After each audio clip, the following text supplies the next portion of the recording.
Municipal ఎన్నికల్లో కాంగ్రెస్ ను బొందబెడతాం. బీసీ రిజర్వేషన్ అమలు చేయాలని ట్యాంక్ బండ్ సమీపంలో అంబేద్కర్ విగ్రహం వద్ద ధర్నా చేస్తున్న బీసీ సంఘాల నేతలు జాజుల శ్రీనివాస్ గౌడ్, గుజ్జ కృష్ణ. మున్సిపల్ ఎన్నికల్లో కాంగ్రెస్ ను బొందబెడతాం. BC JAC chairman Jajula Srinivas Goud. BC రిజర్వేషన్ల విషయంలో నయవంచనకు పాల్పడిన కాంగ్రెస్ ప్రభుత్వాన్ని మున్సిపల్ ఎన్నికల్లో బొందబెడతామని BC JAC chairman Jajula Srinivas Goud హెచ్చరించారు.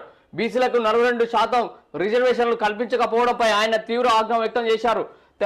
రేవంత్ రెడ్డి సర్కార్ తీరును నిరసిస్తూ లోయర్ ట్యాంక్ బండ్లో అంబేద్కర్ విగ్రహం వద్ద జేఏసీ ఆధ్వర్యంలో సోమవారం ఆందోళన కార్యక్రమం నిర్వహించారు. ఈ సందర్భంగా జాజుల మాట్లాడుతూ బీసీ రిజర్వేషన్ పై మంత్రివర్గం సమావేశంలో ఎందుకు చర్చించలేదని సర్కార్ను నిలదీశారు.